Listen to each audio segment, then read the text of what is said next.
Hello everyone. It is time to take another deep dive into the world of Medium.com. Let's go. Today's piece is by Jason Provencio. I hope I said that right. I'm sorry, Jason, if I didn't. Anyways, he says, I freaking cheated and now I'm getting divorced. I'm sorry. Let's see. You know you can be truly good to someone, treat them with kindness, respect, and love, and ruin it all by having one off night. You're only as good as your loyalty. Trust me, I know this now. It really sucks, and I'd give anything to go back and change it.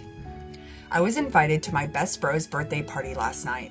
It was a big one. He was turning 40. The big 4-0. Oh. We've been friends since we were in our 20s, and to say we've been through a lot together, that's a huge understatement.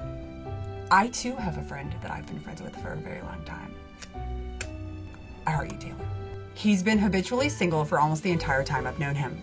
He did have a couple of short relationships here and there throughout the years, but the single life and partying ways were his norms. The dude has always lived a life to the fullest. Once I met my bride and we settled in 11 years ago, he and I didn't hang out quite as often. I never was the type to put friendship ahead of relationship, especially when there was a lot of partying going on. I feel that my bride has always appreciated this about me, but last night was different. A milestone birthday was to be celebrated. Okay.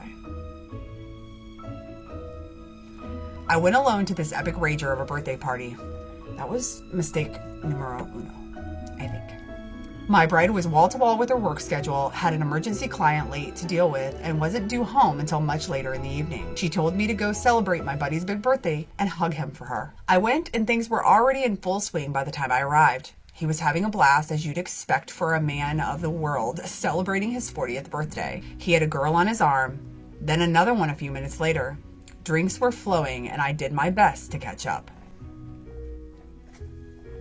Alcohol is always like not the greatest choice when you're out without your spouse. Not necessarily speaking from experience, because I don't really go a lot of places without my husband, but you know, I mean, from the stories I've read. If I was my wife, I wouldn't drink tonight. Yeah, I'll do one. I'll do one. Beer bongs when you turn 40? Why not? Good streaking! We set out to prove we could still do it like we did back in college. Mistake number 2. The first brought back memories. The second was easier to navigate. After the third one, I felt as though I might want to pace myself better. He was having none of this. Come on, brother, let's do a fourth one for my 4th decade. Don't leave me high and dry. Peer pressure, peer pressure. How could I leave him high and dry? I mean, he certainly wasn't dry. The high part, I could swear I smelled weed somewhere in the house party. But he's my bro. I took one for the team and slugged down numero 4. Then, I felt like I was a bit shaky. Darn, I should have eaten before I came over.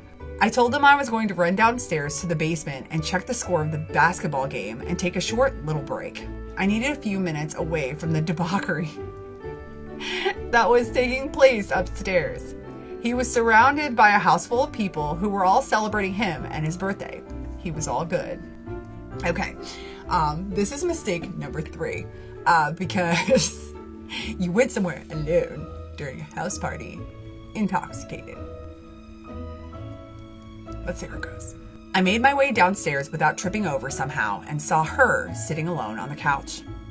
Our eyes met and I knew she was thinking the same thing I was. Our eyes locked over the pickled herring. You never meant for it to happen. A quiet place to get away from the madness. It was like a frat party upstairs. We both were looking for a sweet escape. I sat down next to her. The 4 beer bong shots were starting to have their way with me. I wasn't feeling too good at all. She put her leg over mine, and again, our eyes locked. She was tan, lean, and had long legs. I was getting dizzy, and I knew I didn't want to make a mistake that I'd regret for the rest of my life. I think you know where this is going. I was in a state of semi-consciousness, and it was a blur what happened next. I felt her tongue and tried to fight her off, but with no success. She was all over me. I stopped fighting and just let it happen. We ended up sleeping together. I woke up the next morning at 5 a.m. with her laying across me. Holy cannoli! This was not supposed to happen. What was I thinking? I wasn't thinking. I had cheated, and I was never going to hear the end of this if she found out what happened with this other girl. I was so mad at myself. I slowly extricated myself from under her. I didn't even know her name. I thought for a split second I might be able to get away and sneak out to my car without her noticing. She stirred and then looked me in the eyes once again, her big, beautiful, brown eyes giving me a look of sadness. She didn't want me to leave her, but she knew I had to. I touched her cheek and told her I was sorry, but I had to go. My girl was at home, waiting for me. I could only hope she'd be okay with my explanation of how this all went down. I'd spend the rest of my life making it up to her if she'd only understand and accept my moment of weakness. We were on a break! I zoomed home and did my best to sneak upstairs without making any noise. It was getting light out now by this time, so it was impossible to sneak into bed without being aware that I was just now getting home and sliding into bed. She cuddled up to me and then suddenly snapped out of her peaceful slumber.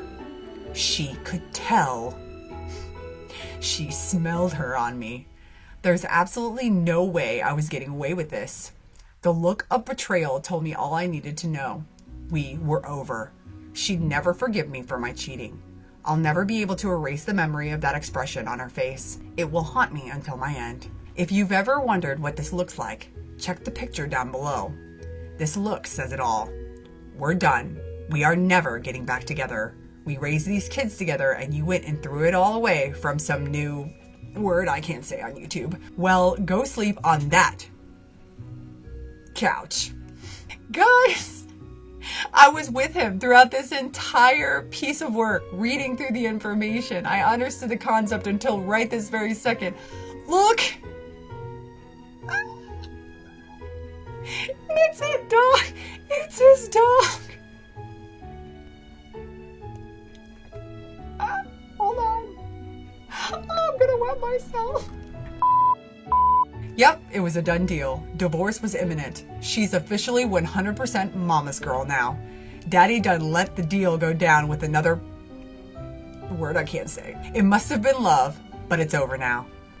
It must have been love, but it's over now. Okay. I never said I was a singer, guys. Okay.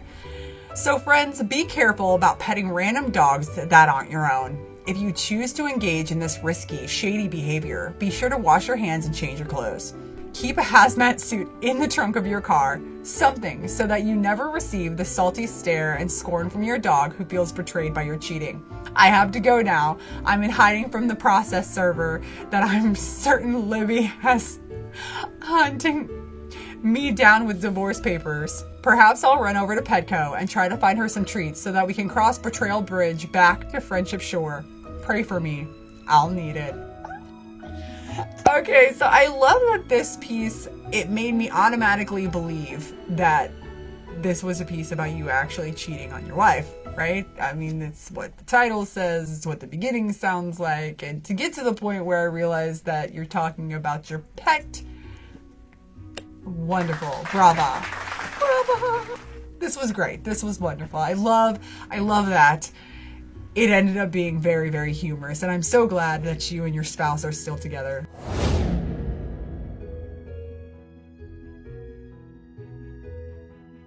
In the midst of this story, if you guys are loving my earrings, can you see them? Probably not, because I don't put my hair behind my ears very often. But they are handmade by a friend of mine on Etsy, and they are so utterly adorable. If you enjoy them, the link is down below. Alright guys, so that was a piece by Jason Provencio. If you have not seen his work or read any of his content, go ahead and click the link down below to check out the things that he puts out. I hope that your dog was pleased with the treats, Jason. Guys, don't forget, if you write on Medium and you'd like a piece of yours to be read here on my YouTube channel, send me an email to my email down below and let me know. I appreciate it. Don't forget to like, subscribe, come back to see me. Bye guys.